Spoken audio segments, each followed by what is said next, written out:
जिनं वीरम्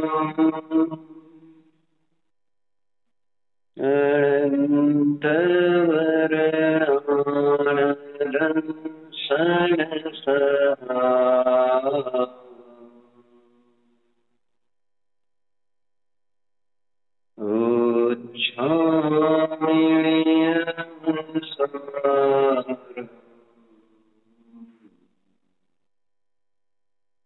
केवली सुध केवली वनिदम् त्वयि सति परमात्मन् मादृशामुग्धान् कथमनन्वशत्वान् बुद्धकेशानुयतेऽहम् सुगतमगधरं वागधीशं शिवं वा जितभवमभिवन्दे भास्करं श्रीदिनं। राजा भोज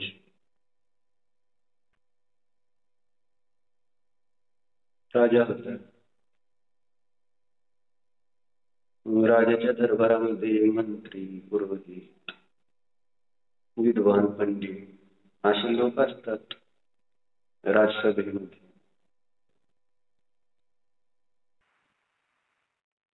आणि जे राजाचे सल्लागार असतात ते विद्वान. बरोबर आहे. तुम्ही पण विद्वान आहे नाही असं का? फक्त विषय आहे संसाराचा. संसाराच्या बाबतीत तुम्ही देवाला सुद्धा मागू टाकता. कसे पैसे मिळवायचे, कसा संसार करायचा, ज्ञान नाही असं नाही, पण उलट्या दिशेचं ज्ञान की जे स्व आणि पराला दुःखच देणार असतं. विद्वान असतेच सगळे नाही असं नाही, फक्त विषय वेगवेगळे. राजा भोज त्याच्या दरबारामध्ये आणि विद्वान. शीतल काका, आणि हिथं काय चालले?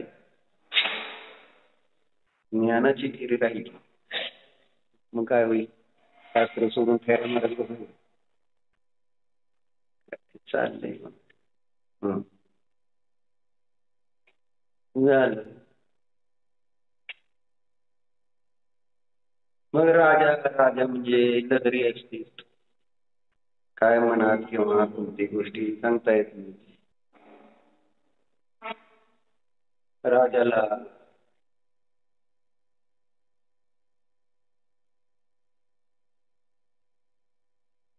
आपल्या मंत्र्यांची, सल्लागारांची परीक्षा करायची इच्छा झाली. हो, हे किती हुशार आहेत का? एक दिवस त्याने काय केलं, त्याच्याजवळ एक पोपट होता. पोपट राजमहाल.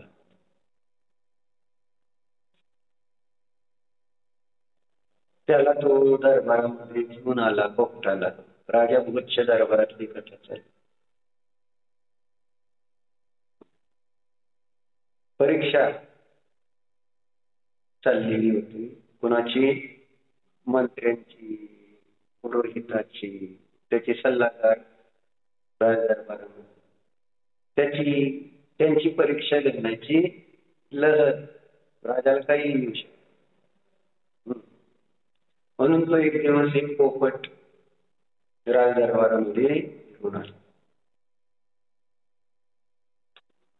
आणि तो पोपट म्हटलं तर बोलता. तुमच्या मिसेसचं नाव काय? मोनिका ताई. मोनिका ताई माझं का बसलाय पहिली गोष्ट. आणि वृद्धी आली वे. बरं. आणि डॉक्टर पदर पण घ्यायचं नाही का वृद्धी आल्यावर? धन्यवाद. तर तो पोपट त्याला शिकवलं होतं आणि त्यामुळं तो ती एकच गोष्ट पुन्हा पुन्हा बोलायची. जसं शिकवलं तसं आपल्याला पण मंदिरात आल्यानंतर आपण पोपटासारखंच असतो. जेवढं शिकवलंय तेवढं नुसतं म्हणायचं. पोपटाला तर काही कळत नाही. तसं आपण पण नमोकार मंत्र जरी म्हटलो काय, चत्तारी दंडक म्हटलं काय, आणि अर्घ्य चढवला आणि काय म्हटलं. भाववासन किती आहे. अर्घ्य चढवलं का अमृतला तुम्ही चंद्रप्रभू भगवंतांना, मग काय अर्घ्याचा अर्थ सांगू शकाल काय? येतो का नाही? सजी आठो दर पुनीत हेच म्हटलं ना. कुठला अर्घ्य म्हटला? का उदक चंदन म्हटलं? बस आता काय तिथे लिहून ठेवलंय की बोर्ड. उदक चंदन त्याचा तर अर्थ येतो का? उदक चंदन चंदन पुष्प आहे ना. चरुसुती बसला अर्घ्य. काय अर्थ काय होतो तुझा? धवल मंगल गान रवा फुले, ते सुद्धा म्हणताना नीट म्हणत नाहीत लोक.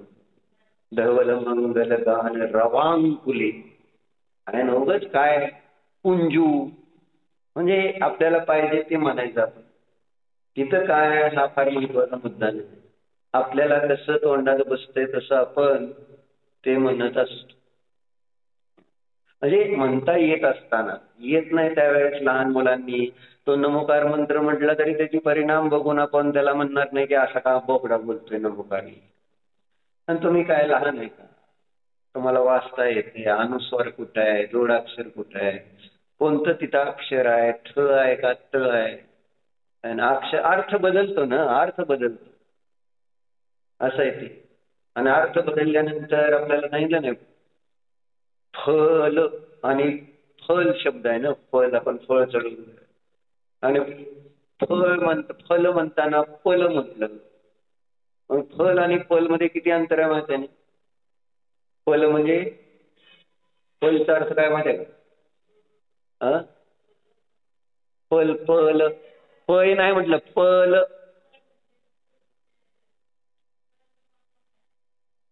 अच्छा. फलचा अर्थ होतो मांस.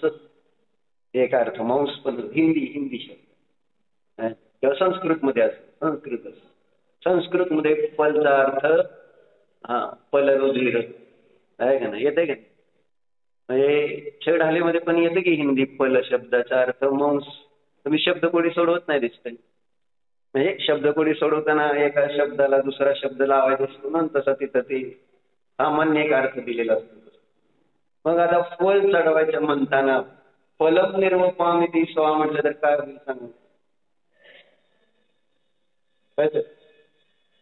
असं त्याचा अज्ञानात किती मोठं पाप बांधलं जातं हे सांग. तुम्ही समजता काय नसतं त्याला काय असतं. परंतु आपल्याला ती कथा पण माहित आहे. शब्द कमी जास्त त्या मंत्रात झाले तर त्याची आराधना केली. भूतबली पुष्पदंत आचार्यांनी ज्यांनी षटखंडागम रचलं तर देवी कशा प्रगट झाल्या? कमी अक्षर होतं तर आंधळी एक आणि आंधळी देवी प्रकट झाली. जास्त अक्षर होतं तर पुढं जात असणारी देवी प्रगट झाली. थोडं एक अक्षर इकडे एक मात्रा जरी इकडची तिकडे झाली मात्रा, आई यातल्या मात्रा असते त्या जरी कमी जास्त झाल्याने तरी अर्थाचा अनर्थ होऊ शकतो. ढचा मा झाला तरी काय धरा आणि मारा किती फरक पडला. असं आहे की म्हणून बोलताना म्हणताना पण व्यवस्थित म्हटलं पाहिजे. कशासाठी सांगत होते? धवल मंगल गान रवांकुले का रवाकुले बघितलं का कधी? तिथं अनुस्वार आहे म्हणून एक आपलं सूर चालतो. त्याच्यामध्ये आपण म्हटलं ना आपल्याला काही प्रयोजनच नाही ना. बरोबर बोलले का चुकीचं बोलले सोन्या आहे ना. सोनं म्हटलंय का चांदी म्हटलंय असं जर काय राहण्याचं काय होईल मला? म्हणजे जे बोललंय ते बरोबर आहे ना. कधी 60,000 असतं आहे ना, तर ते 7,000 वाटतंय ना. 60,000 60,000 60 असं 7 आणि 60चा बऱ्याच वेळेस गोळ होतो पण नाही. किती फरक पडतो बघितलं का 7 आणि 60 मध्ये? माहित आहे ना. असं आहे. म्हणून शब्द म्हणताना व्यवस्थित लक्ष देऊन म्हणायची. काहीतरी प्रयोजन आहे आचार्यांचं. बरोबर आहे का? म्हणून उदक, चंदन, तंदूल ही अष्टद्रव्याची पहिल्यांदा नाव सांगितली पहिल्यावर. यांचा अर्घ्य बनवून कशाचा? उदक म्हणजे पाणी, चंदन है ना, उदक चंदन, तंदूल तंदूल, पुष्प, त्याच्यानंतर चरू. चरू म्हणजे चरूचा अर्थ नैवेद्य. नैवेद्य अष्टद्रव्य आहेत ना. अष्टद्रव्य 8 द्रव्य यायला पाहिजेत ना ते. तिथं तंदूल. तांदूळ कुठे आहे? काय काय म्हणतात? नाही, तंदूल आहे ते संस्कृत आहे. संस्कृत ते मराठीमध्ये तांदूळ म्हणू आपण. आणि तिथं तंदूल शब्द आहे. काढून बघा तुम्हाला बघायचं. तंदूळ, त्याच्यानंतर पुष्प, चरू, दीप, रूप आणि फळ यांचा अर्घ्य बनून. आता ना तंदूल, पुष्पकय, चरसू, दीपसू, धूप, फलार्घ्य कै आहे ना, यांच्याद्वारे असं त्याचं. आणि पुढच्या वेळीत काय म्हटलंय? धवल मंगल गान रवा फुले. आता काय अर्थ होतो त्याचा? काय अर्थ? म्हणजे आपण विचारलं तरी का कधी? जाऊ दे, म्हणजे म्हटलं बरोबर आहे पण विचारायला तर पाहिजे. तुम्हाला कोणी शिकवलंय म्हणायला? बायकोने का बाईने? कोणीतरी शिकवलंच असेल की. मास्तर कोणतरी असतोच की. हा, बाईने शिकवलं तुमच्या? बरोबर आहे. मग बाईला विचारलं का बाई याचा अर्थ काय होतो? काय नाही. विचार करायचा नाही प्रीतम पाहुणे. धर्माच्या बाबतीत काय विचार करायचा? याचं नाव अंधश्रद्धा आहे. म्हणून तर मग आपल्यात आणि अन्य लोकात फरक काय राहील सांग? ते पण अंधश्रद्धेने. आता बघतोय आपण प्रयागला काय करतंय, कोण काय चाललंय. म्हणजे सामान्य जरी थोडं कॉमन सेन्स वापरली तरी कळते की बाबा हे काय आहे. त्याच्यात बरोबर किती, चूक किती, जर सामान्य विवेक ठेवला तरी. पण काय नाही, धर्माच्या नावाखाली तिथं त्यांनी धर्मपरीक्षा नावाचा एक ग्रंथ लिहिलेला आहे अमित गती आचार्यांनी, वाचण्यासारखं. धर्मपरीक्षा मस्त गोष्ट आहे, गोष्ट आहे. वाचा तुम्ही. इतकं चांगलं चांगलं लिहून ठेवलेलं आहे. पण त्या अंतर्गत तिथं त्यांचे गुरु कोण झाले होते बरं? वर्ण नाव काय त्यांचं? बरं, एक आचार्य त्यांनी झाले ते. एकदा असे ते सांगितलं जातं ती गोष्ट, पण अनेक वेळा ऐकली. त्यांचे गुरु आहे ना, एक दिवस काय केले? वाल्मिकीने रामायण रचलं काय? बर, अजून एक कोण होते माझ्या? बर, मग एक दिवस गेले ते काय नदीवर आंघोळीला, गंगावर. जाताना त्यांच्या हातात कमंडळ होतं. मग आता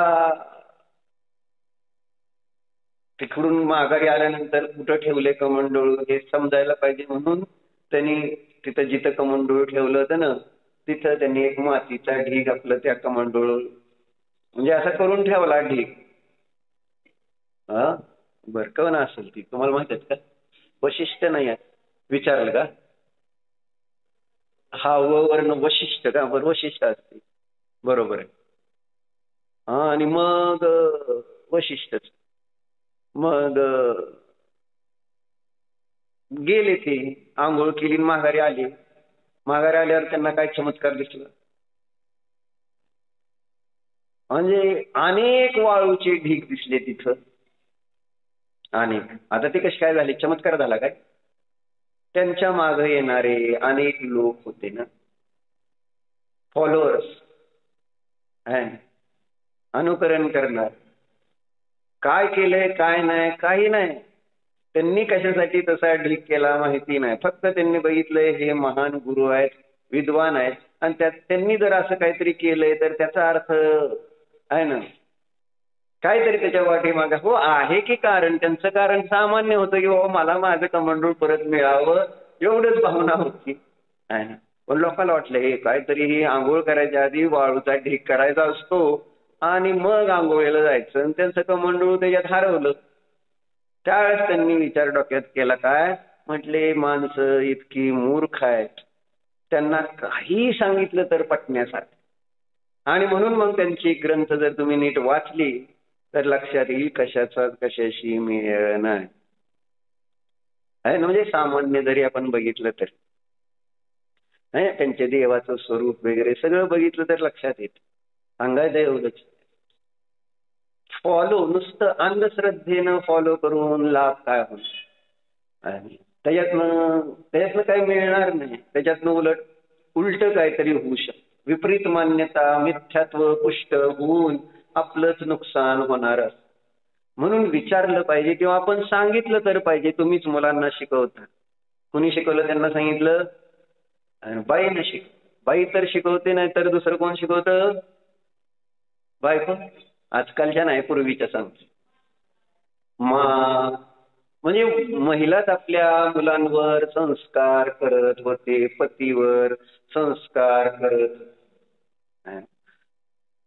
म्हणजे भावना प्रधान असल्यामुळं मुख्य कार्य धर्माचं त्यांच्याकडं असताना ते संस्कार टाकत होते पुरुषांवर असं आहे ते. मग आम्ही नुसतं शिकवतोय भक्तांवर पण शिकवलं जातं का नाही येतंय म्हटलं पण जातं छान चाली पण येतात आपल्याला. पुढं अर्थ काय एखाद्या श्लोकाचा म्हटलं तर त्याच्यावर विचार करायचं नाही. मला म्हणता येतंय एवढंच मला माहिती पण काय म्हणतोय आणि बरोबर म्हणतोय का चुकीचं म्हणतोय हे पण नाही असं. म्हणून जे आपण म्हणणार त्याच्यातनं म्हटलं ना आपल्याला रिटर्न्स काय हे लक्ष ठेवलं पाहिजे. इथं एवढी का आपण मूर्खता करतो की काम तर करतोय पण आपण याच्याकडनं काही आपल्याला पाहिजे असं काही डोक्यातच नाही. हे पण एक काम करतो ना आपण मंदिरात येणं दर्शन करणं स्वाध्याय करणं एक काम करतोय की नाही आपण. मग ह्या कामाचा मोबदला पाहिजे का नको तुम्हाला. फुकट कोण काम करेल का सांगा कोणतंही आणि करायला पाहिजे का फुकट काम कोणतं. व्यवहारात तुम्ही कोणाचंही कोणतंही काम अकारण करणार नाही जोपर्यंत तुम्हाला त्याच्यातलं प्रयोजन समजत नाही तोपर्यंत. बरोबर. कुणी विनाकारण कोणतंही काम करत बसत नाही. असं फक्त मंदिरात येताना आपल्याला ही काही माहितीच नाही किंवा हे काम मी का करतोय हे पण एक कार्य आहे ना. कर्तव्य म्हटलं कार्य आहे तर हे कार्य मी का करतोय विजयवंशी काय का करतोय. मंदिरात येतोय पूजा करतोय काय चाललंय काय काही विचार करायचा नाही. म्हटल्यानंतर चांगली गोष्ट म्हटलं ना जर रत्न मिळालं आणि आपल्याला ते रत्न म्हणजे काय आणि कशासाठी असतं जर नाही कळलं तर काढवाच्या गाळ्यातच बांधलं जाईल. नाहीतर कावळा उडवायला कावळा कावकाव करतोय तर त्याला उडवण्यासाठी फेकलं जाईल आणि मग तो शान म्हटला जाईल का. रत्न कोणी त्या कावळ्याला उडवण्यासाठी टाकेल का. तेच आहे जिनधर्म रत्नासारखा म्हणा आणि आपण विषय रूपी कावळ्यांना उडवण्यासाठी त्याच्यासाठी त्याचा उपयोग केला तर आपली मूर्खता नाही का. म्हणून समजलं पाहिजे की मला काय मिळाले आणि मी जे कार्य करतोय ते काय आणि त्याचं मला फळ काय. मंदिरात आल्यानंतर आपल्याला हा विचार नको करायला मंदिरात गेल्यानंतर मला काय फळ मिळणार आहे काय फळ. आणि जर नाही विचार केला तर आपल्या मनामध्ये हीच भावना राहते याचं काय फळ नसतं त्याच्यामुळे याला फार वेळ द्यायची गरज नाही आहे. बरोबर आहे का नाही. याचं फळ काही विशेष नसतं.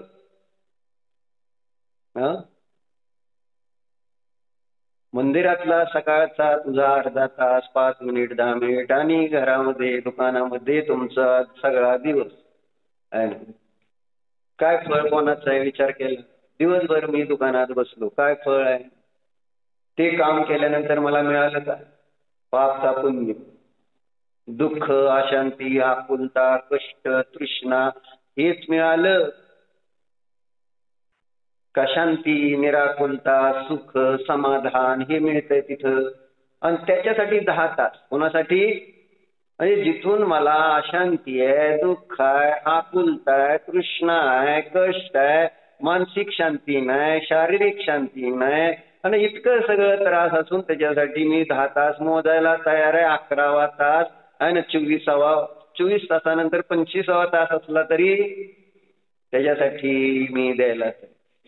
आणि इथं तुम्ही मंदिरात येऊन अनुभव करत नाही. इथं कसली आहे ना दर्शन का, कसली आकुलता नाही, शांती आहे, परिणामामध्ये कसला कशाय नाही. जे मला पाहिजे ते दर्शन करताना मिळतंय. मग जास्त पाहिजे तर जास्त वेळ कशात घालवावा लागेल? व्यापारी आहे की नाही? व्यापारी म्हटल्यानंतर एवढं तरी हिशोब करायला यायला पाहिजे की नाही, की कशात जास्त फायदा आहे, कशात जास्त नुकसान. पण महत्व कळलं पाहिजे ना. मागं सांगितलं नाही तुम्ही शराबी बघितला ना, बघितलं ना. मग काय झालेलं त्याच्यात त्यांनी आपले एक त्याला आवडणारी मुलगी असते त्याला तिने एक 9 लाखाचा हार मागितलेला असतो, डिमांड केलेली असते ना, म्हणजे 9 लाख मंगा दे. बरोबर भजन ऐकलं ना तुम्ही ते? तर तो 9 लाखाचा हार आणि एक अंगी अशीला दे, बरोबर आहे.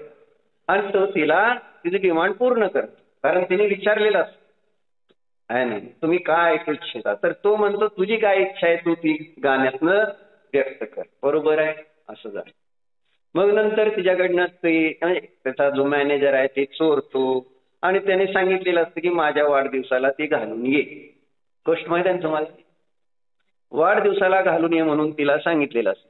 आणि आता तो हार चोरला गेलेला असतो. मग दुःखी होती. आता कसं जायचं? वाढदिवसाला तर जायचंय आणि हार जो दिलाय तो नाही. आता काय करायचं, काय करायचं? मग शेवटी ती खोटा हार नकली घालून वगैरे जाते, सगळं झालं. त्याच्यानंतर ती प्रामाणिकपणे येऊन सांगते की बाबा असा असा तो हार हरवला आहे. आणि ती रडायला लागते. रडायला लागल्यानंतर तिथं तो काय म्हणतो, नट काय म्हणतो तिला की इडे का, ती रडत का असते तर 9 लाखाचा हार माझ्याकडून हरवला म्हणून रडत असते, बरोबर आहे. ती रडायला लागल्यानंतर तो काय म्हणाला, इडे 9 लाखाचा हार कोण देईल का? असं तो तिला म्हणतो की नाही. मग ती एकदम चिडते त्याच्यावर, म्हटले तू मला फसवलं असं तसं. म्हणजे मी किती ते खरा हार आहे म्हणून त्याला सांभाळत होते असं तसं, आणि तू असं केलं तसं केलं म्हणून त्याच्यावर रागावून निघून जाते. निघून गेल्यानंतर तिथं मुन्शीजी असते, बरोबर. मग मुन्शीजी त्याच्याजवळ येऊन काय म्हणते त्याला, तेव्हा तो हार मी स्वतः आहे ना वीरूभाईच्या दुकानात घेऊन आलतो 9 लाख रुपयाला. आलते ना घ्यायला मुन्शीजी, आहे ना. 9 लाखाचा हार मी स्वतः त्या दुकानात जाऊन लावून 9 लाख रुपये देऊन आणले, आणि तू सरळ सरळ सांगितलं तर खोटा होता. त्यावेळेस तू काय समजावून सांगतो, तुला कळत तुम्हाला? म्हटले ती जेव्हा रडायला लागली की माझा 9 लाखाचा हार, तेव्हा तिच्या डोळ्यातनं इकडून एक अश्रू आला, इकडून एक आला, असे 8 अश्रू आले. आहे की हार केवढ्याचा आणि अश्रू केवढ्याचे. मग त्या हाराच्या किमतीपेक्षा भावना महत्व कशाचं आहे हेच मला सांगायचं. त्यांनी कोणाला महत्व दिलं? हाराला महत्व दिलं नाही, त्या 9 लाखाच्या तिच्या भावनेची व्हॅल्यू. पण भावनाच मरत चाललेल्या आहेत. भावना काय बोथट इतकं त्या धनाच्या पाठीमागे लागल्यामुळं आम्हाला त्या भोगांच्या पाठीमागं भावना शून्य होत चाललेलं आहे. भावना काय बोथट इतकं त्या धनाच्या पाठीमागे लागल्यामुळं आम्हाला त्या भोगांच्या पाठीमागं भावना शून्य होत चाललेलं आहे. भावना काय बोथट इतकं त्या धनाच्या पाठीमागं लागल्यामुळं आम्हाला त्या भोगांच्या पाठीमागं भावना शून्य होत चाललेलं आहे. डेड डेड डेड होत चाललेले. जसं आपण शहरामध्ये बघतो, फ्लॅटमध्ये राहणारे कोण मेले, कोण आले, कोण गेले, काही संबंध नाही. आज पण बघितलं तर त्या माग चालला यात्रेच्या तर चर्चा व्यापाराची, स्मशानात गेला तर चर्चा व्यापाराची, आणि भेटायला गेला तर चर्चा व्यापाराची. अरे रे रे, भयंकर. म्हणजे हे बघितल्यानंतर त्रास होतो. आणि मग जेव्हा आम्हाला लौकिकातल्या भावना जर संपल्या असतील तर धर्मामध्ये भावना कुठून जागृत होतील सांग. म्हणजे आमचं मन इतकं कठोर डे बाय डे होत चाललंय, तेव्हा मग मला इथं भावना जागृत व्हायला पाहिजेत, आहे ना. म्हणजे जो शोकाचा, इष्टाचा वियोग आहे, शोकाचा प्रसंग आहे, अशा वेळेस माझ्या भावना तिथं जागृत व्हायला पाहिजेत. तिथंच माझी भावना जागृत होत नाही तर मंदिरामध्ये कधी होणार सांगा. म्हणून तो काय सांगतो की बाबा, जेव्हा तिच्या डोळ्यातनं 8 अश्रू झाले तर 8 लाख रुपये, अजून जर 2 पडले असते तर 10 लाख. मग म्हटलं पिताजी मला खवळले असते, तू कसला व्यापार आहे म्हटले.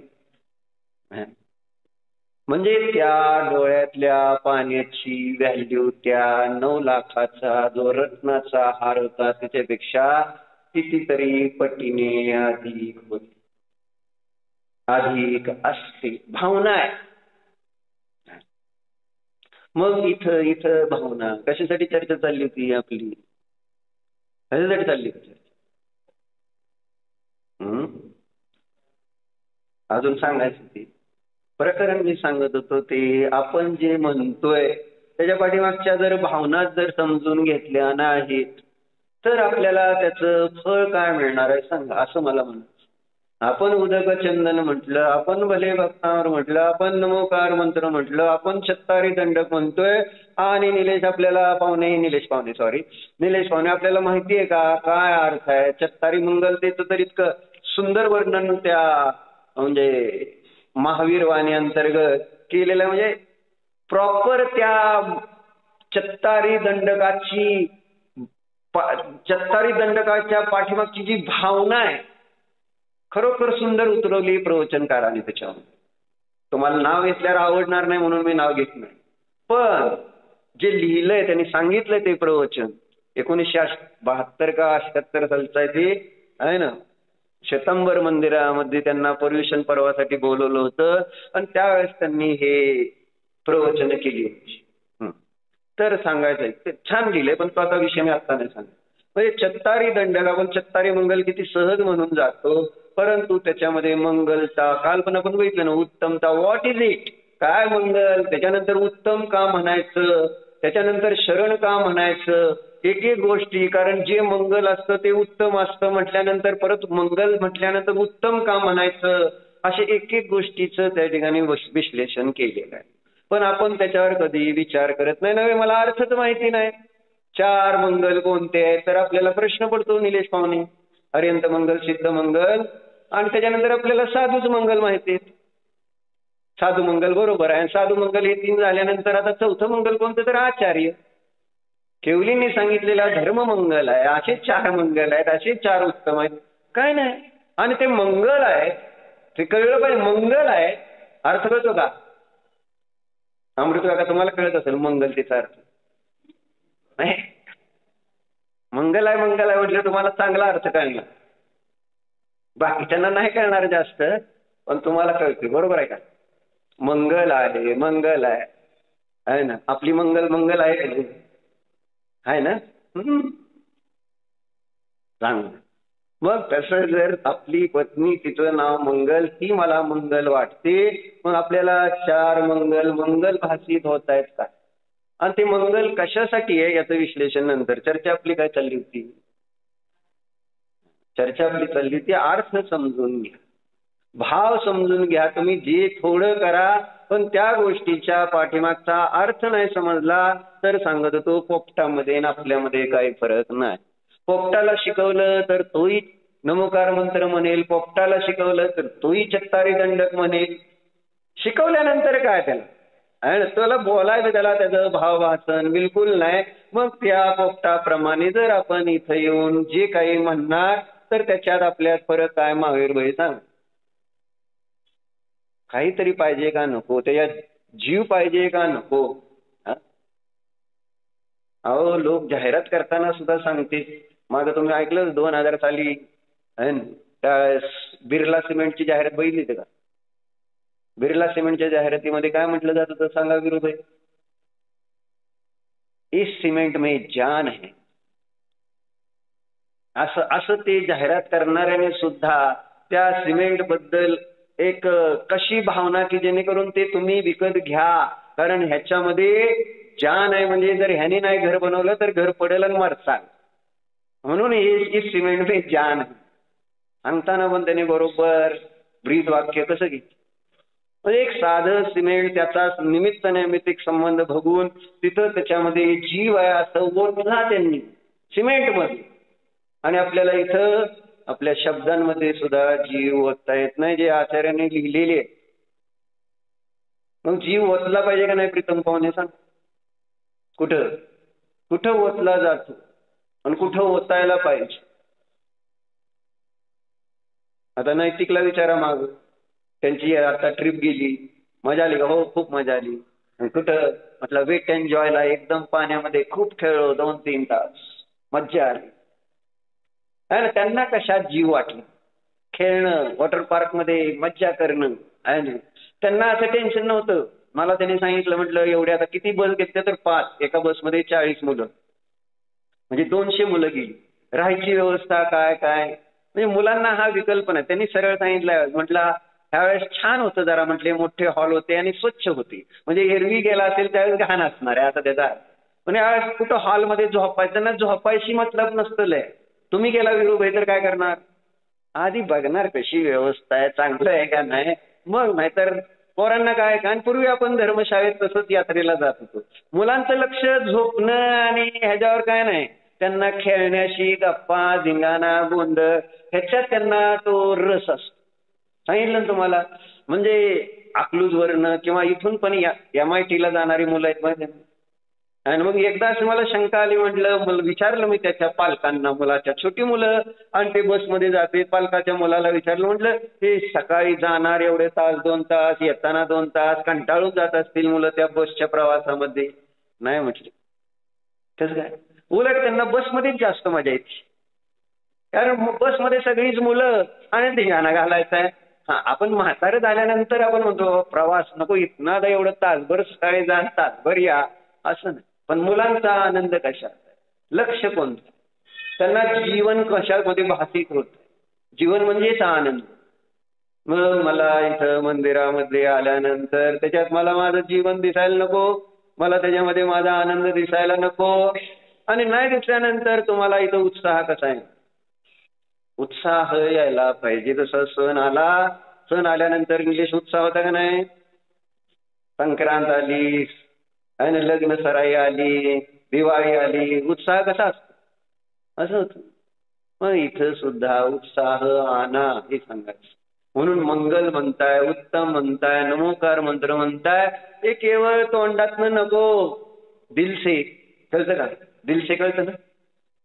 मनापासून यायला पाहिजे आहे ना. लग्नाच्या अगोदर जेव्हा ठरलेलं असतं लग्न, त्यावेळेस कसं असतं अभिषेक? दिलसे. बरोबर आहे का? प्रत्येक गोष्ट आली का? सिद्धी नाही आली, बाहेर गेली. बरं असू दे. आणि आता पण बोलतोच की, पण दिलशे आहे का? प्रश्न आहे. अजून दिलशेच आहे म्हणा. आणि पोरगा आला नाही ना, पोरगा आला का नाही मग कळेल दिलशे का काय. बायको तुझ्याकडे लक्ष देणार नाही, बायको पोराकडे लक्ष देणार आहे ना. आणि त्यावेळेस तुला कळते की बाबा कोण कोणाचं नसतं. आपण किती तिच्यावर जीव टाका, तिचा जीव पोरात गेलेला असं असतं. चला, म्हणून चर्चा कशासाठी? जीव कुठं ठेवायचा, आपल्याला जीव ठेवता यायला पाहिजे. आणि आपल्याला त्याच्यामध्ये कुठल्या प्रत्येक क्रियेमध्ये, तुम्ही पाया पडण्यामध्ये सुद्धा तुमचा जीव असला पाहिजे. क्रिया, शरीराच्या क्रियेमध्ये सुद्धा ओतानं, तुम्ही कपडे जे घालता त्याच्यात पण जीव ओतानं. म्हणून सांगितलं होतं की चांगले 16 प्रकारचे अलंकार घालून पूजेला या म्हणून. असं वाचलं होतं का नाही आपण दान शासनमध्ये? जिन महोत्सवामध्ये सहभाग घेताना कशा प्रकारे जावं, इंद्रासारखं, इंद्राणीसारखं सजून जावं, नटून जावं. एक फिलिंग यायला पाहिजे, फिलिंग. हे लग्नाला गेलो ड्रेस कोड मध्ये तर आपल्याला एक लग्नाची ती फिलिंग येते ना, वातावरणामध्ये ती फिलिंग यायला पाहिजे. आणि ती फिलिंग येते तुमच्या कपड्यावरनं सुद्धा येते तुम्हाला. बरोबर आहे. मग तुम्ही जर धोती दुपट्टा घालून आला तर you can get that feeling. आपल्याला ती फिलिंग वेगळीच येणार. तुम्ही शर्ट पॅन्ट घालून मंदिरात पूजन करायला या आणि तुम्ही धोतर आणि पंचा उपरणं घालून तुम्ही मंदिरात दर्शनाला या, बघा काय फरक पडतोय. उद्यासाठी कोण कोण नियम घेते धोतर आणि पंचा घालायचं? निलेश पाहुणे. पाहुण्यांना तर नियम देतो, पाहुण्यांनी ऐकावं लागतं माझं. पियुष पाहुणे येणार, 100% येणार. प्रीतम पाहुणे येणार का उद्या धोतर आणि उपरणं? निलेश पाहुणे येता का? हा म्हणा पंचक्रोश साक्षीने. काय लाज वाटण्यासारखं काय? मला सुद्धा आहे ना, तुम्हाला सांगतो चेष्टा नाही, असं होतं बरं का. म्हणजे 2001 सालची घटना आहे. त्यावेळेस मी पायजमा आणि शर्ट घालतो. कधी धोतर वगैरे कधी घातलेलं नाही. चेष्टा म्हणून असंच आम्ही मुलांनी घातलेलं होतं कधीतरी दिवाळीला, उगाच आपलं काहीतरी वेगळं करायचं म्हणून.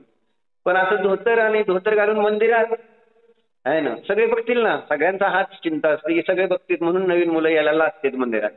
आहे ना, मुलींकडे बघताना लाजत नाही, पण मंदिरात येताना सगळे त्यांच्याकडे बघतील म्हणून लागते. तर असू दे, सांगायचं काय. मग 2001 साली मग आम्ही गेलो होतो भोपाळला गेल्यानंतर मी आपलं विजार कुर्ता घालून पूजेला चाललो होतो. तिथं एक पंडितजी होते, आश्रममध्ये, ब्रह्मचर्य आश्रममध्ये राहतो. तिथं एक होते ब्रह्मचर्य. म्हटले असं कसं चाललंय? कारण तिकडं सिस्टीम आहे आणि शतांबरामध्ये तर तुम्ही बघताच तिकडं आणि कौतुक पण करता, किती भारी आहे किती भारी. मग तुम्हाला कोण नको म्हटलं भारी व्हायला? अरे आम्ही श्वेतांबराच्या प्रत्येक जेवणाची स्तुती करणार, मंदिराची स्तुती करणार, त्यांच्या पूजनाची स्तुती करणार, त्यांच्या दानाची स्तुती करणार. तुमचं काय? त्यांच्या स्तुतीने तुम्हाला काय लाभ? तुम्ही उद्या श्वेतांबर होताल एवढंच आहे ना. की जो धर्म नाही अन्य मत आहे असं तोडरमलजींनी लिहिलेलं आहे, मोक्ष मार्ग प्रकाश. बरोबर. त्यांची स्तुती मला शक्य नाही आहे ना, आम्हाला ते शक्य आहे की नाही? चांगलं मंदिर बांधणं, चांगली भोजन व्यवस्था श्रावकांची करणं, चांगल्या प्रकारे कपडे घालून म्हणजे धोतर उपरणं घालून आणि चांगल्या प्रकारे दान देण्याची शक्ती आहे की नाही निलेश पाहुणे? मग 2001 साली मला म्हटले हे काय? माझ्याकडे त्यांनी बघितलं, हे काय? मग हे काय म्हटल्यानंतर काय नाही असं म्हटलं, नाही तुम्हाला आज धोतर घालावं लागेल. मग मी पण आता सगळेच तिथं सगळे असल्यानंतर टेन्शन येत नाही हो. मग सगळे होते म्हटल्यावर सगळे धोतर उपरण्यामध्ये बरं मला येत नाही म्हटले शिकवतो. पण त्यांनीच मला धोतर घातलं त्या दिवशी. काय उपरणं? मग ते धोतर उपरणं घालून मस्त मंदिरात पूजन अर्चन करून आलो. आल्यानंतर पंडितजीला म्हटलं हे तुमचं दिलं धन्यवाद. नाही म्हटले हे तुम्हाला. म्हटलं ते पैसे घ्या. पैसे म्हटले हे तुम्ही वापरायचं पूजेसाठी, तुम्ही हे धोतर वापरणं हेच त्याचे पैसे. आणि त्याच्यानंतर मग मी आलो अकलूजला. आता पंडितजीला तर नियम म्हणजे हे वचन दिलं की बाबा घालायचं. मग घातलं मी धोतर घातलं, उपरणं घालून गेलो मंदिरात. मग सगळे बघायला लागले माझ्याकडे, पण मी देवाकडे बघत होतो. पण ते कळलं मला सगळे बघतेत, पण आपलं थोडंसं सुरुवातीला 2-3 दिवस असं वाटतं आणि 2-3 दिवसच बघितलं जातं आणि एखादी वेगळी गोष्ट 1-2 दिवस हे काय आणि 2-3 दिवसानंतर ऑटोमॅटिक काय होऊन जातंय. नाहीतरी आपल्याकडे आता थोडीशी सवय, महाराज आले तर सवय लावली सोहळ्यामध्ये आणि धोतर उपरणं घालून यायला पाहिजे तरच आहार देत, ही थोडी सवय लागली आजकाल. नाहीतर याच्यापूर्वी असं नव्हतं. निलेश स्वामी ही चर्चा चालली, तुम्ही धोतर उपरणं घालून दे येता का पूजेला शास्त्राला? म्हणा पंचक्रोश साक्षीने. का उद्या गाव जाणार? उद्या आहे ना. आता लग्न आहे तर कुठं जाणार? घरात लग्न आहे म्हटल्यावर जाऊ शकत नाही. ते पण मला मत आहे. घेता का नियम घेता का निलेश पाहुणे? आता काय अडचण आहे? त्यांच्याकडे कुणी बघायचं नाही एवढं सांगतो. त्याच्यामुळे त्याला प्रॉब्लेम आहे का? सगळ्यांना काळा चष्मा घालून यायला लावतो पाहिजे तर हे दिसत नाही त्याच्यातनं बघतील का आपल्याकडे का? म्हणजे सांगायचं काय, फिलिंग यायला पाहिजे. ज्या त्या कार्यक्रमामध्ये जे ते ड्रेस कोड असतात. कुठेही कुठलाही ड्रेस कोड चालतो का? लग्नामध्ये सुद्धा पिटीच्या वेळेस सगळे आता ड्रेस कोड आलेलेच का नाही? वेगवेगळे सगळे सकाळपासून संध्याकाळपर्यंत जे आयटम त्याच्यामध्ये प्रत्येक आता ठरलेलं असतं ना. काय म्हणते त्याला काहीतरी नाव आहे की थीम ना. कोणती थीम आहे थीम्स आजकाल आणि दिवसा म्हणजे दांडियाची वेगळी थीम, मोहाला निघाली वेगळी थीम, पिटीला वेगळी थीम, मस्त अशा थीम्स. म्हणजे त्या थीम्स मध्ये एक तुम्हाला बघितल्यानंतर फिलिंग येते. ती फिलिंग आणण्यासाठी मंदिरात जर दोतक म्हटलं ना फरक पडतो, त्याच्यासाठी चर्चा. हा ना, म्हणून म्हटलं काय याच्याने जीव येणार आहे त्याच्यामध्ये. आपण प्रयत्न करा ज्याच्यातून आपल्याला त्याच्यातली एक भावना प्रगट होईल अशा प्रकारचं व्यवहार कार्य केलं तर बिघडलं कुठं.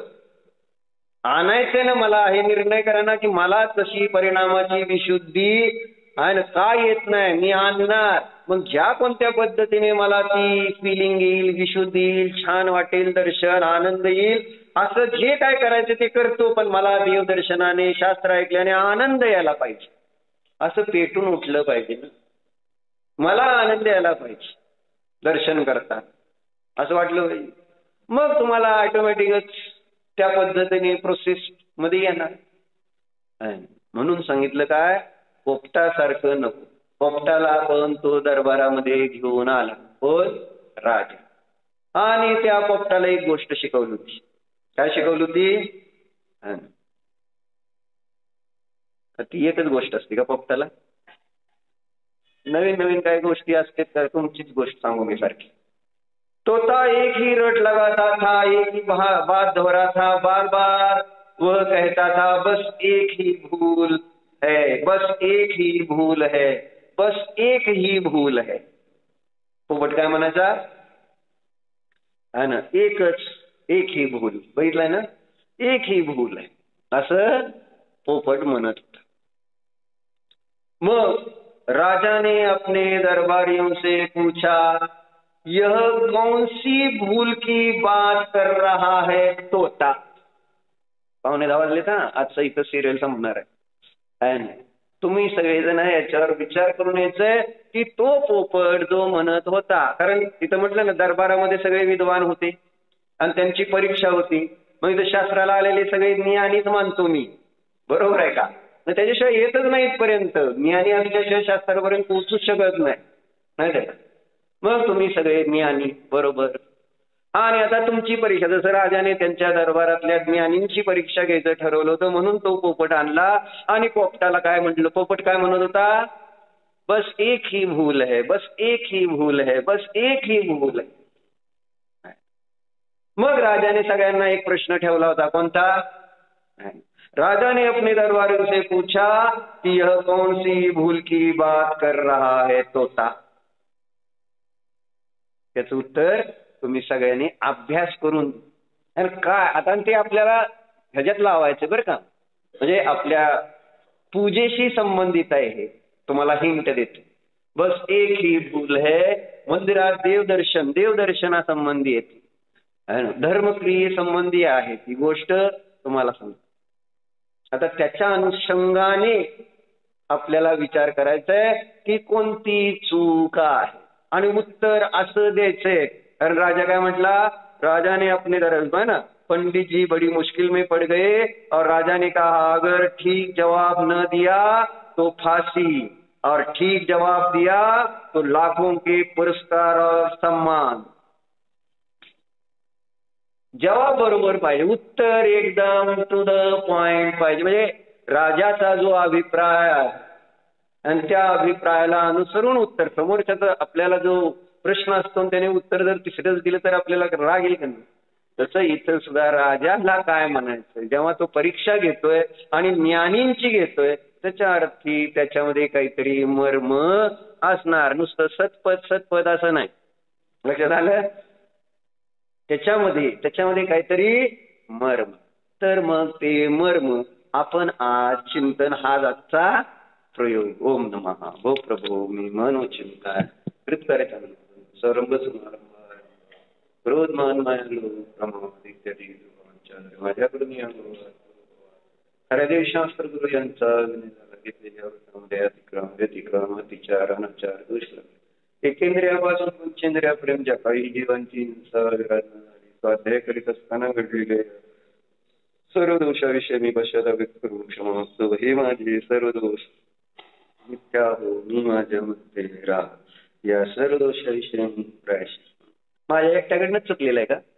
हे तुमच्याकडनं काय चुकलेलं नसतं त्यामुळे तुम्ही प्रतिक्रमण करत नाही, म्हणत नाही असं का मनातल्या मनात म्हणत आणि मोठ्याने म्हणा ना, म्हणजे हे कळलं पाहिजे काहीतरी आपण करतोय. म्हणलं प्रतिक्रमण करताना मुलींना मौन जरी असलं तरी उच्चारण करून म्हणा, जेणेकरून जागरूकता राहील. कारण मनातल्या मनात म्हणताना आपले विचार जाते दुसरीकडे. कारण आता ही झाली प्रतिक्षिप्त झाले, पाठ झाले, त्यामुळे मनोवचन काय करतात मनात म्हणतोय ना आपले विचार आता सुटणार, आता असं म्हणजे दुसऱ्या कामाकडे लागलेलं असतं.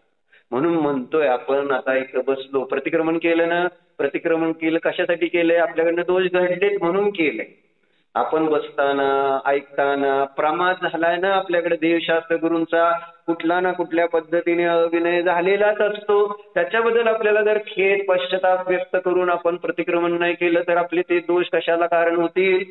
है ना, भयंकर पापाला कारण होतील. म्हणून हे प्रतिक्रमण. स्वाध्याय करताना माझ्याकडून देवशास्त्र गुरूंचा अभिनय झाला, व्रतामध्ये पण दोष लागतात आपल्या कळत नकळत, आणि जीवाची हिंसा विराजना भाव हिंसा वगैरे घडू शकते. अशा काही घटना घडू शकतात. त्याच्यासाठी आपण हे प्रतिक्रमण करत असतो दोषापासून मुक्त होण्यासाठी. म्हणून सगळ्यांनी मन लावून म्हणा.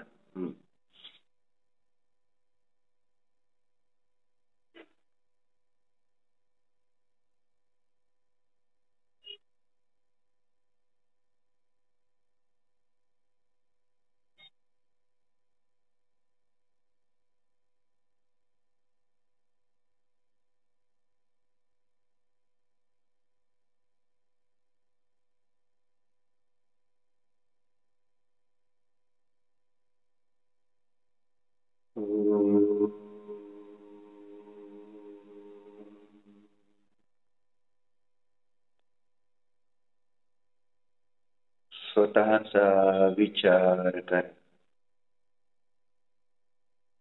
आपला विचार करा. आपण कोण आहोत? हे शरीर आपण नाही आहोत. जन्माच्या अगोदर हे शरीर नव्हते. विचार कर. पुढे मृत्यूनंतर हे शरीर राहणार नाही. म्हणजे हे शरीर म्हणजे मी नाही. तर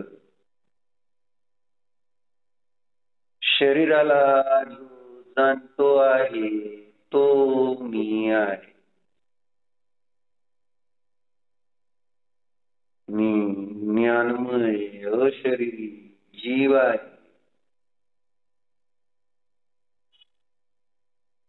असा विचार करा. पुन्हा पुन्हा विचार करा.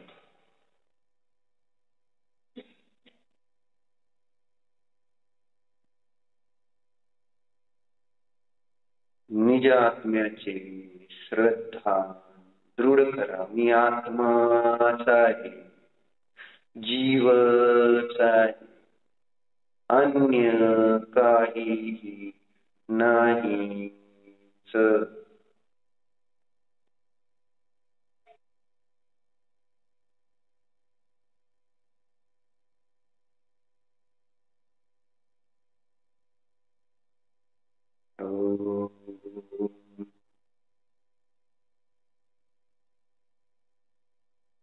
विसर